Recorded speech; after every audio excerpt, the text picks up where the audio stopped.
In 1977, a dying 6-year-old girl lay in a Memphis hospital bed when the most famous man in the world walked through her door. Elvis Presley had just hours earlier been told by doctors she wouldn't survive the night. What happened next defied medical explanation and changed both their lives forever, but it also revealed something about Elvis that his millions of fans never knew existed. But here's what will shock you most. What was it about this little girl that made the king of rock and roll break down and cry in that hospital room? The grandfather clock in Graceland's foyer chimes midnight as Elvis sits hunched over his mahogany desk, surrounded by the ghosts of his glory. Prescription bottles catch the amber glow of his banker's lamp. Demerol, Dilaudid, Placido, their labels blurred by his trembling fingers. Outside, the faithful keep their vigil by the music gates, their transistor radios playing his greatest hits on a loop, unaware that their king feels more like a prisoner tonight than ever before. A mountain of unopened fan mail towers beside him, rubber-banded bundles spilling across the Persian carpet like fallen dominoes. Each envelope contains a piece of someone's heart, a desperate plea, a dying wish. Elvis has read thousands over the years, requests for autographs, declarations of love, invitations to weddings and funerals alike. Tonight feels different though, heavier somehow, as if the weight of every unread letter is pressing down on his chest like stones. The silence in the mansion is deafening. Even the Memphis Mafia has retreated to their rooms, leaving him alone with his thoughts and the echo of his own breathing. He picks up letter after letter, scanning return addresses from Kansas, California, New York, voices crying out from across America, all seeking something from him that he's not sure he has left to give. His fingers work mechanically through the pile, sorting by urgency, by desperation, by the thickness of tear stains on the envelopes. Then one letter stops him cold. The hospital letterhead is unmistakable, St. Jude. A crimson stamp across the corner screams, urgent, time-sensitive. His weathered hands shake as he unfolds the handwritten note, the paper soft from being folded and refolded by anxious fingers. The ink is smudged in places, as if tears have fallen on the paper during its composition. Dear Mr. Presley, it begins, my daughter Sarah is 6 years old and she's dying. The doctors say she has maybe a week left. She listens to Love Me Tender every night and tells me she dreams of meeting you in heaven. Elvis sets the handwritten plea down, his breathing shallow and irregular. The words swim before his eyes as he reads them again, each sentence hitting him like a physical blow. From the hallway, Colonel Parker's gravelly voice drifts in, discussing upcoming tour dates with Jerry Schilling. Vegas bookings, television specials, merchandise deals. The machine that feeds on his exhaustion never stops turning, grinding forward regardless of his emotional state or physical limitations. But Elvis can't hear the business talk anymore, can't process the endless stream of obligations and expectations. All he sees is that letter, that crimson stamp, that little girl's name written in careful cursive by a mother's desperate hand. Sarah Morrison. The name repeats in his mind like a prayer, or perhaps a summons. He walks to the floor-to-ceiling windows overlooking the grounds, his bare feet silent on the thick carpet. His reflection stares back, bloated face, hollow eyes, the remnants of the young man who once set the world on fire now barely recognizable beneath years of fame's cruel transformation. The fans outside are singing, Can't Help Falling in Love, their voices carrying on the humid Tennessee night like a prayer offered to an absent God. They believe in him, trust in him, need him to be their salvation. The weight of that realization follows him as he retreats to his bedroom, the letter still trembling in his hands. The familiar sanctuary feels foreign tonight. Gold records line the walls like tombstones, each one a reminder of who he used to be rather than who he's become. He collapses onto the custom-made bed, still wearing his white jumpsuit from tonight's canceled recording session. The sequins catch the moonlight filtering through heavy curtains, creating fractals of light that dance across the ceiling like broken dreams. His body aches in ways that transcend the physical.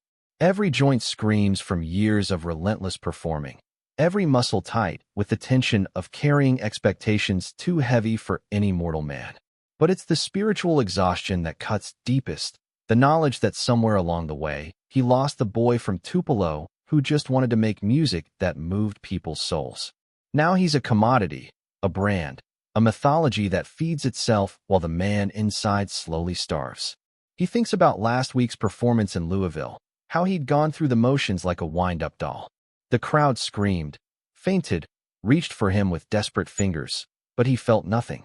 He was sleepwalking through his own life, numbing the pain with whatever Dr. Nick prescribed, searching for something, anything, that could make him feel human again.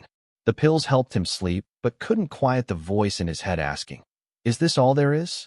Meanwhile, 30 miles away at St. Jude, 6-year-old Sarah Morrison lies in room 314, her tiny frame dwarfed by machines that beep and hum with artificial life. Her parents, David and Margaret, haven't left her side in 72 hours. Margaret holds Sarah's hand while David stares out the window at the city skyline, trying to find words for prayers that feel too big for his breaking heart. The doctors speak in hushed tones about experimental treatments and statistical improbabilities, but Sarah just wants to hear Elvis sing.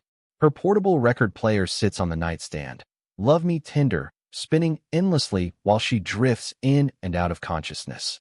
When she's awake, she tells her parents about her dreams, riding horses with Elvis at Graceland, singing duets on a golden stage, dancing in a ballroom made of stars.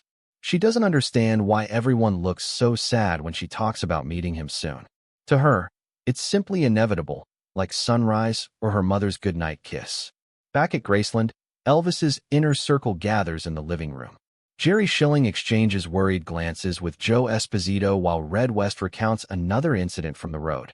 Elvis forgetting lyrics, stumbling on stage, the fans pretending not to notice their hero's decline. They speak in code about the boss and the situation, their loyalty absolute, but their concern growing by the day. They've watched him retreat further into himself, becoming a ghost haunting his own legend. Colonel Parker's voice booms from the kitchen as he argues with someone on the phone about insurance policies and liability waivers. To him, Elvis is inventory, a revenue stream that must be protected and maximized regardless of the human cost. But tonight, as Elvis reads the hospital correspondence for the 5th time, he realizes he's tired of being managed, marketed, and medicated into submission. This 6-year-old sees him as a hero, and maybe, just maybe, it's time to remember what that actually means. Elvis storms into the living room at 2 a.m., the desperate note clutched in his fist like a battle flag. His entourage looks up from their late-night card game, cigarette smoke hanging in the air like ghosts of better times. Jerry Schilling sets down his hand of poker, recognizing the fire in his gaze, something he hasn't seen in months. "I'm going to the hospital," he announces, his words cutting through the smoky haze with razor precision. The room falls silent except for the distant hum of Graceland's air conditioning system working overtime against the Tennessee humidity. Joe Esposito stands first, his instincts as head of security kicking in. "Boss, it's the middle of the night. Maybe we should call ahead, set something up properly." "No." His tone carries the weight of finality. "This child might not have tomorrow, and I'll be damned if I'm going to let her slip away while I'm sitting here feeling sorry for myself." Red West exchanges a look with his cousin Sonny. They've seen Elvis make impulsive decisions before, but this feels different. This feels urgent in a way that transcends his usual whims. Colonel Parker emerges from the kitchen, phone still pressed to his ear, catching the tail end of the conversation. "Absolutely not," Parker bellows, covering the receiver. "The liability alone could destroy us. What if she's contagious? What if the press finds out? What if—" Elvis turns on him with his weary stare blazing. "What if young Sarah dies thinking nobody cares about her dreams?" The words hang in the air like a challenge to everything they've built, everything they've become. 20 minutes later, Elvis's black Cadillac pulls into St. Jude emergency entrance. Security guards scramble as they recognize the distinctive profile behind the wheel. Word spreads through the medical corridors like wildfire. Elvis Presley is here, unannounced, demanding to see Sarah Morrison. Dr. Patricia Williams, the night shift supervisor, rushes to intercept them in the lobby. Her white coat is wrinkled from 14-hour days, her eyes rimmed with the exhaustion that comes from fighting death and losing too often. "Mr. Presley, I appreciate what you're trying to do, but visiting hours ended." "Doctor." The sound that escapes his lips is gentle now, stripped of its earlier fire. "I got a letter from this little girl's mama. She said Sarah might not have much time left." I drove here tonight because sometimes the rules don't matter as much as showing up when someone needs you to." The conviction in his words stops Dr. Williams mid-sentence. She studies his face, seeing past the bloated features and tired eyes to something deeper, a man grasping for redemption in the form of a dying child's wish. Against every protocol, every regulation, every logical reason to say no, she nods. The elevator ride to the third floor feels eternal. Elvis's hands shake, but not from pills this time. Fear crawls up his spine. Fear of seeing innocence destroyed. Fear of his own inadequacy in the face of mortality. Fear that he's nothing more than a washed-up entertainer trying to play hero. But when the doors open and he sees Sarah's parents in the hallway, their faces streaked with tears and hope in equal measure, he knows he's exactly where he needs to be. Room 314 is smaller than Elvis expected, dominated by machines that monitor the ebb and flow of a 6-year-old's failing body. Sarah lies in the center of it all, her blonde hair spread across the pillow like spun gold, her tiny chest rising and falling with mechanical precision. Margaret Morrison looks up from her bedside vigil, her eyes widening in disbelief. He removes his sunglasses, his movements careful and deliberate as he approaches the bed. The king of rock and roll dissolves, leaving only a man who understands suffering, who recognizes the weight of carrying others' hopes and dreams. Sarah's eyes flutter open at the sound of his footsteps, and when she sees him, her face transforms with pure, unfiltered joy. "Elvis." Her voice is barely a whisper, but it carries more power than any crowd's roar he's ever heard. "Hello, beautiful." He takes her small fingers in both of his, feeling the fragility of her bones, the coolness of her skin. "I got your mama's letter. Thought I'd come by and see if you wanted to hear a song or two." Her grip tightens with surprising strength. Her parents stand frozen in the corner, watching their daughter's impossible dream unfold in real time. David Morrison pulls out his camera with shaking hands, knowing this moment needs to be preserved, needs to be remembered long after memory fails. Elvis sits carefully on the edge of the bed, his bulk making the mattress dip. She giggles at the movement, a sound so pure it cuts through the antiseptic hospital air like sunlight through storm clouds. He begins to sing "Love Me Tender," without accompaniment, his tone softer than it's been in years, stripped of all performance and artifice. The song fills the small room, spilling into the hallway where nurses and doctors gather in doorways, their duties forgotten in the presence of something sacred. Dr. Williams watches from the threshold, her clinical mind noting the child's vital signs stabilizing, her color improving, her breathing deepening. She's witnessed medical miracles before, but this transcends medicine. This is about human connection in its most elemental form. He tells her stories about Graceland, about his horses and his mama, about the first time he ever sang on stage.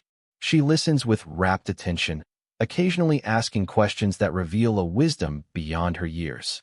When she asks if he gets lonely being famous, he pauses, considering the question with the seriousness it deserves. "Sometimes I do, sweetheart. Sometimes being special can feel like being alone. But you know what? Tonight, sitting here with you, I don't feel lonely at all." As dawn breaks through the ward windows, Elvis stands to leave. Her parents have fallen asleep in their chairs, exhausted from weeks of bedside vigils. But she is wide awake, her gaze brighter than it's been in days. "Will you come back?" she whispers, maintaining her delicate grip. Elvis leans down and kisses her forehead. "Wild horses couldn't keep me away, darling." 3 weeks later, Sarah Morrison walks out of the medical center, her recovery baffling the medical staff and inspiring a new wing of pediatric research. Elvis keeps his promise, visiting twice more before his own journey ends that August. But in those final months, something fundamental shifts in him. He starts making more hospital visits, funding treatments for children whose families can't afford them, using his fame as a tool for healing rather than mere entertainment. The photograph from that first night, Elvis holding Sarah's hands, both of them smiling with genuine joy, becomes one of the most treasured images of his final year. It reminds the world that sometimes the greatest performances happen without an audience, and that true kings are measured not by the crowns they wear, but by the hands they hold when nobody's watching.